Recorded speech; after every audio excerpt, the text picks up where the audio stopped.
और मेरी समझ में अब आ रहा है कि मुझे भी एक नया निश्चय कर लेना चाहिए।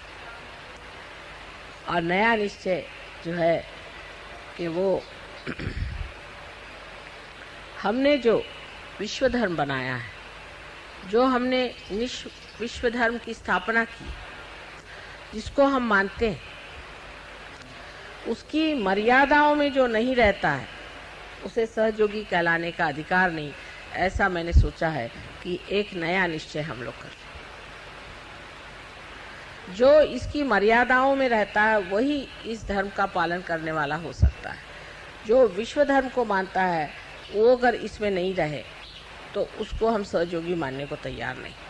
जैसे कि कोई समझ लीजिए सहयोगी है और वो डावरी लेता है तो वो सहयोगी नहीं हो सकता।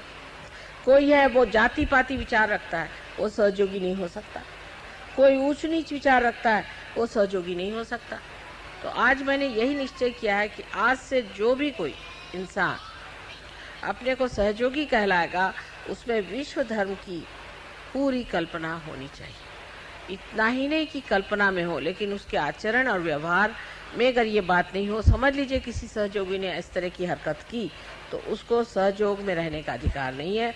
उसको कहना चाहिए कि इसके लिए आप कोई प्रायश्चित करें और उस प्रायश्चित स्वरूप आप अपने को पहले ठीक करें और तभी आप सहयोग में आ सकते हैं। ऐसे करने से संकीर्णता आ जाए, लोग कहें कि कम लोग होंगे, कोई हर्ज नहीं।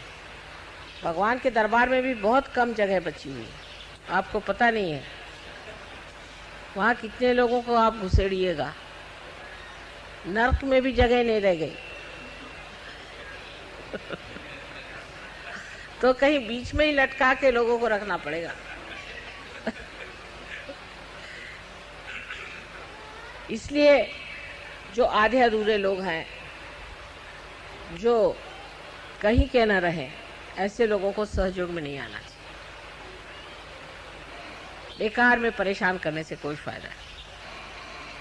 जो लोग सहयोग में आए वो सहयोग के मर्यादाओं में रहे, उसका अपने आचरण में लाए, उसको अपने व्यवहार में लाए, अपने अड़ोसी पड़ोसी सबको उसके बारे में पूरी तरह से बताएं और ये कहें कि हम विश्व धर्म में विश्वास करते हैं और हम किसी भी धर्म में विश्वास नहीं करते। और जो लोग ऐसा नहीं कहते हैं उनको हम सहयोगी नहीं मानेंगे। जो लोग डरते हैं समाज से ये कहने में कि हम विश्व धर्म के योगी हैं, जो ये कहने में डरते हैं कि हम सहयोगी हैं, ऐसे लोगों के लिए सहयोग नहीं।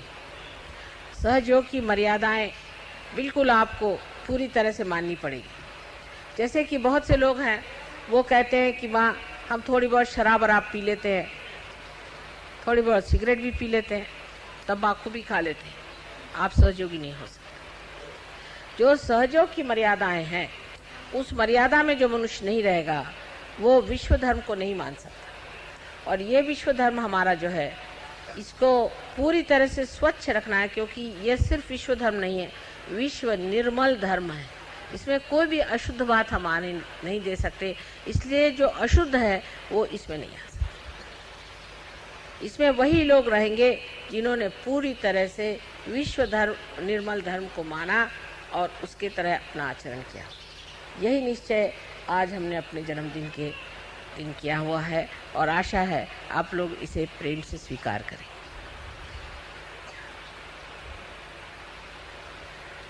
अब ये विश्व धर्म की क्या क्या विशेषताएं हैं और ये कैसा होना चाहिए, इसकी गहनता क्या है, इसके बारे में मैं किसी दिन और बताऊंगी। लेकिन अभी इतना ज़रूर जान लेना है कि मोटे तौर से जो बातें आप जानते हैं वो कम से कम आप लोग नहीं कर सकते। जो बहुत ही साधारण तरीके से भी आप जो देख सकते हैं कि ये चीज़ सहज नहीं, वो चीज़ आप नहीं कर सकते। और अगर आप उसे छुटकारा नहीं पा सकते तो हमें आप छुट्टी दीजिए, हम आपसे जूझ नहीं सकते। बहुत से लोगों को हमने देखा है बीमारी के लिए ठीक होने आएंगे, उसका दूसरी फिर बीमारी ले आएंगे, फिर तीसरी बीमारी ठीक ले आएंगे। वजह यह कि एक बार ठीक होने के बाद आपको सहज होना चाहिए।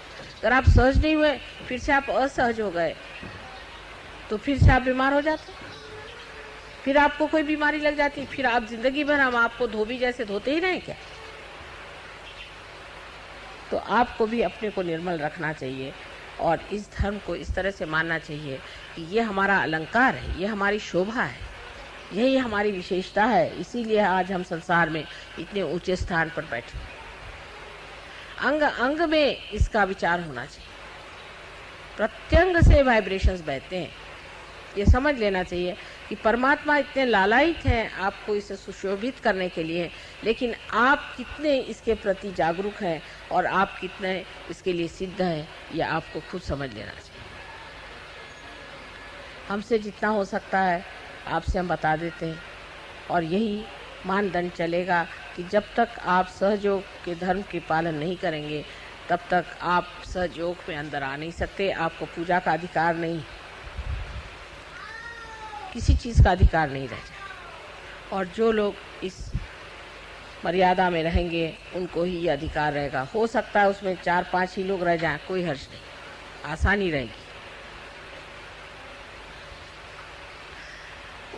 तो इसके प्रति अत्यंत जागरूक रह करके आप लोग अपना व्यवहार जीवन इस तरह से बनाएं कि आप सार्थ हो, आपका जो स्वयं है उसका अर्थ निकले, सार्थ हो जाए और उसी के साथ आप समर्थ हो जाए। यही हमारा आपको आशीर्वाद है कि सब लोग अपनी शक्ति में समर्थ हो करके इस प्रेम की शक्ति को सारे संसार से प्लावित करें।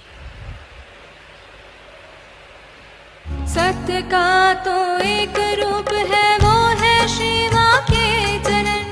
सत्य का तो एक रूप है, वो है श्री माँ के चरण। छोड़ के बाकी आओ मिलकर पूजे उनके चरण कमल।